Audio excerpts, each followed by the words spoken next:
Hello, Assalamu alaikum and welcome to Dr. Amna Lectures. So today we are going to start about malaria and our objectives are causes, epidemiology, life cycle of malaria, risk factors of malaria, sign and symptoms of malaria, diagnosis, treatment and prevention. So first of all malaria होता क्या है? Malaria जो होता है वो life threatening disease होती है और ये स्प्रेड होती है ह्यूमंस में by some types of mosquitoes. Mosquito काटता है तो उससे हमें ये जो डिजीज होती है मलेरिया वो होता है और ये स्प्रेड नहीं होता पर्सन टू पर्सन, लाइक एक पर्सन से दूसरे पर्सन में ये नहीं फैलता है और ये बिल्कुल प्रिवेंटेबल भी है और क्यूरेबल भी है। अब अगर हम बात करते हैं इसके कॉजेस की तो इसके 5 प्लाज्मोडियम पैरासाइट स्पीशीज होती हैं जो कि कॉज करती है मलेरिया को। तो वो क्या होती हैं? वो ये होती हैं कि प्लाज्मोडियम फैल्सीपेरम होगी, प्लाज्मोडियम वाइवेक्स होगी, plasmodium malariae, plasmodium ovale, plasmodium knowlesi होगी। और इसके अलावा प्लाज्मोडियम फैल्सीपेरम जो है वो डेडलीस्ट मलेरियल पैरासाइट होती है और ये जो है वो मोस्ट प्रिवेलेंट होती है अफ्रीकन कॉन्टिनेंट में। सही है। और इसके अलावा ये है कि ब्लड ट्रांसफ्यूजन और कंटामिनेटेड नीडल्स जो इससे भी जो है वो ट्रांसमिट हो सकते हैं मलेरिया। अब इसकी एपिडेमियोलॉजी या डिजीज बर्डन जो है वो ये है according to the latest world malaria report. इसके मुताबिक ये है कि 2022 में 249 मिलियन केसेस आए थे मलेरिया के एज कम्पेयर टू 2021 में 244 मिलियन आए थे। लाइक केसेस बढ़ गए इसके। अब इसके अलावा जो मलेरिया की डेथ्स वगैरह देखी गई हैं 2022 में वो 6,08,000 है। तो आप देख सकते हैं कि इसका रेशो कितना ज़्यादा बढ़ गया है। Now come to life cycle of malaria. Malaria की लाइफ साइकिल जो है वो ऐसे शुरू होती है जब फीमेल एनोफिलिस मस्कीटो जो है बाइट करता है और पेनेट्रेट कर जाता है स्किन में। सही है। फिर उसके बाद जो स्पोरोजोइड्स होते हैं वो रिलीज होती हैं ह्यूमन बॉडी में और देन स्पोरोजोइड्स जो है वो लिवर सेल्स में जाएगी और स्पोरोजोइड्स जो है वो मल्टीप्लाई करेंगे। ये सेक्सुअल रिप्रोडक्शन होती है, डेट इज शाइजोगेनी। देन मीरोजॉइड्स बनेंगे, फिर ये सेल्स जो है वो बर्स्ट हो जाएंगे। सही है। फिर उसके बाद मिलियंस ऑफ मीरोजॉइड्स जो है वो ब्लड स्ट्रीम में आ जाएंगे। ब्लड स्ट्रीम में आने के बाद ये जो मीरोजॉइड्स हैं वो इफेक्ट करते हैं आरबीसीज एरिथ्रोसाइट्स को और जो ए सेक्सुअली रिप्रोड्यूस हुए हैं वो फॉर्म करेंगे gametes, that is male and female. Male female gametes form करेंगे ह्यूमन ब्लड स्ट्रीम में। जब मस्कीटो बाइट करेंगे तो ये गैमेट्स जो हैं वो उसको टेक कर लेंगे और ये साइकिल फर्दर चलेगी। जब किसी और मस्कीटो ने बाइट किया तो ये साइकिल ऐसे ही कंटिन्यू रहेगी। अब ये होता है कि विद इन 15 डेज ये गैमेटोसाइट्स जो है वो आइसोलेट होते हैं और बोन मैरो में डेवलप होना शुरू कर देते हैं। एक दफ़ा जब ये मेच्योर हो जाते हैं और एंटर हो जाते हैं पेरिफेरल सर्कुलेशन में, अब जो रिप्रोडक्शन अब होती है as a result of fusion होती है मेल माइक्रोगैमेट और फीमेल माइक्रोगैमेट की और जाइगोट बनते हैं इसके नतीजे में।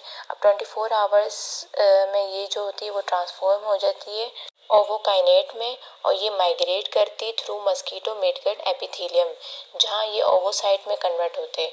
अब ओवोसाइट क्या है? वो ये है thick walled stage of the parasite life cycle होती है जहाँ ओवोकाइनेट जो है वो मोटाइल होते हैं और इलोंगेटेड हो जाती है। सही है। फिर ओवोसाइट जो है वो ग्रो करते हैं और बस्ट होते होकर रिलीज करते हैं स्पोरोजॉइड्स और ये स्पोरोजॉइड्स जो है वो माइग्रेट कर जाते हैं मस्कीटो के सिलेवरी ग्लैंड में।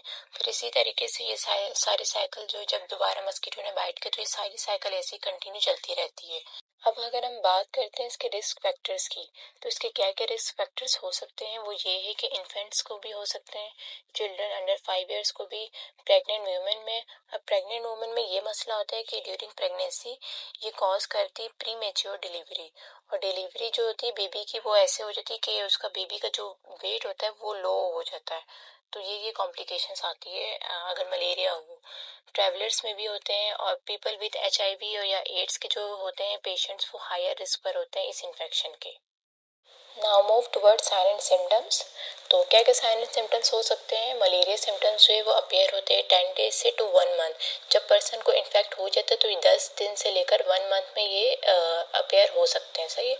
अब इसके जो सिम्टम्स होते हैं वो ये हैं कि फीवर हो सकता है, चिल्स हो सकते हैं, हेडेक हो सकता है, डिफिकल्टी इन ब्रीदिंग होती है, कन्फ्यूजन होती है, सीजर्स हो सकते हैं, फटीग हो सकती है। उसके अलावा muscle x, muscle joint pains वगैरह हो सकते हैं।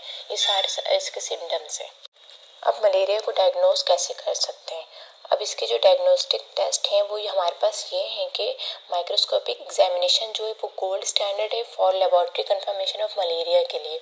अब इसमें रैपिड डायग्नोस्टिक टेस्ट भी हम कर सकते हैं और पॉलीमरेज चेन रिएक्शन भी कर सकते हैं। इन टेस्ट के थ्रू आपको पता चल सकता है कि आपको पॉजिटिव है या नेगेटिव है आप मलेरिया के लिए, सब चीज़ें।